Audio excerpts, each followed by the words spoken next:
have the sniffles. I don't know why.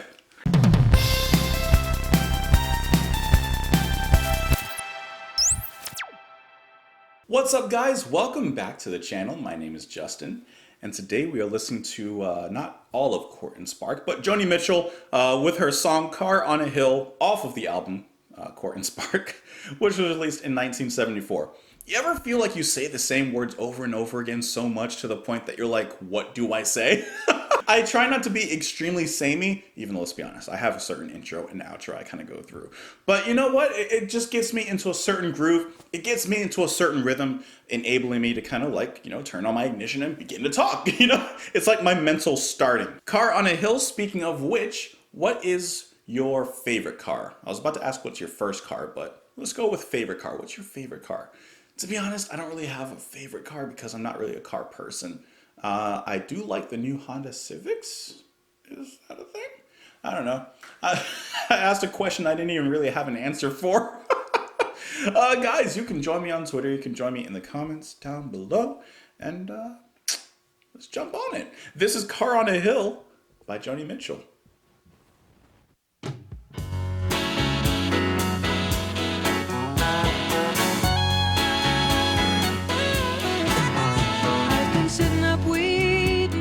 Sugar to show. I've been listening to the sirens and the radio. He said he'd be over 3 hours ago. I've been waiting for his car on the hill. He makes friends easy, he's not like me. I watch for judgment anxiously. Now where in the city can that boy be? Waiting for a car, climbing the hill.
That was awesome.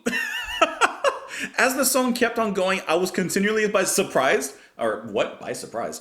As the song continued, I was like kept in surprise at every single new thing that came up. Let's back it up to the beginning so I can talk about it. Actually, let's just do that here. Okay, big jazz sound, saxophone, great beat. Come on, the way the horns blow out. Quiets down for Joni. Okay. Been here before. This is a nice, rich. The backing vocals as well. So sweet. That's awesome. Within 18 seconds, this song is like kind of perfect. Those harmonies are just so delicious. Oh yeah, I'm waiting for those to come in every single time. And then the drumming. Let's talk about the drumming. Really quick, I looked up the drummer. This would be John Guerin, okay? Snappy beats in here. Love the open air and the hi-hats. Always. Mr. John Guerin, he's played with Frank Sinatra, the Beach Boys, Thelonious Monk, Ella Fitzgerald, Linda Ronstadt. I mean, Sonny Rollins, Ray Charles. And listen, it shows, right? Now, I am actually curious because there's a certain beat on here, and I'm like, has he ever worked with Steely Dan? Because he sounds like he would fit in so perfectly with the way that Steely Dan makes their music. I don't see them on here. I don't know if he has or not, but I don't see him there. But like, listen to just the drums, just for a second. I know Joni, she's perfect. I love the way she expresses herself. Singing is just light and airy. It's absolutely ethereal. You guys know I like Joni. But I want to listen to the drums for just... Like me, I watch for judgment, screaming around, but there's still no... See, that's how you know there's a good drummer, okay? That's a good pocket drummer. Because he's playing a relatively simple beat, but there's just like small things in there that make it stand out. A little fast, quick hi-hat hit. Like I said, the open air of the open hi-hat. I mean, like, there's just certain swing that not every drummer has. Some drummers, probably like myself, can play the beat, play the song, and it sounds good. But then there's another level of drummers that can do the exact same thing, not be over embellishing and adding a bunch of stuff in there, but they're able to add personality, groove, and swing and detail the work in a certain way that separates them from other drummers. And to me, that is the definition of being a good pocket drummer. This song doesn't require flashy drumming or anything even like it, but he's still able to insert his personality into the song to where his personality shines quite nicely. Okay, now here's the coolest thing. After the music just drops out a little bit.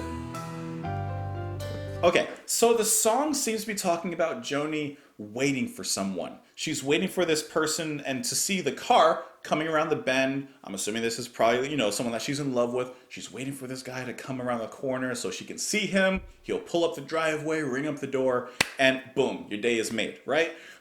Now, first of all, in the first few verses, she's just anticipating, waiting for the car. And you hear how the music is so sweet and so happy, right? It sounds like just joy, just waiting for your loved one to come home. Then the music starts to quiet down right there. 55 seconds in, the music kind of fades away just a little bit as her last words there are echoing, waiting for a car, climbing that hill. Okay. Just as she is anticipating the sight of the car coming around the hill, right? Like, think about it. Like, whether you're waiting for your partner, your parents, your family, when you're waiting for someone, you have that kind of looking out the window mentality where you're just waiting for that sign of them. So she's doing the same thing here. And during this section, when it gets a little more quiet, I imagine Joni looking out the window, waiting for any sign of this person coming around the corner. Love that drumming. The horns slowly kind of rise. Butterflies in your stomach kind of feeling when you do catch sight of the car, that person coming around the corner. Almost sounds like tires screeching a little bit right there. What she does describe in the next part, where she says, fast tires come screaming around the bend. Okay, we're not done with the story yet though. Back to the verse, the harmonies, just as happy. Listen to the words though.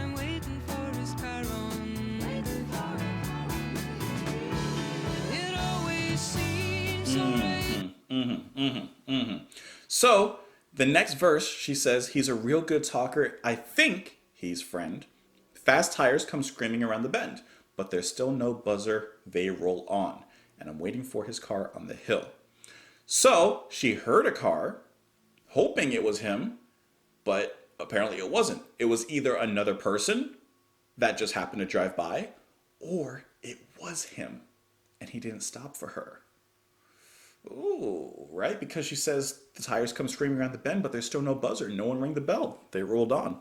And then she says, it always seems so righteous at the start. When there's so much laughter, there's so much spark, there's so much sweetness in the dark.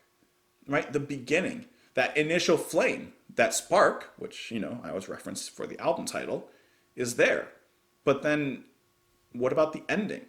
She says that it starts righteous, it starts with laughter and spark, but as it continues on, is that spark still there?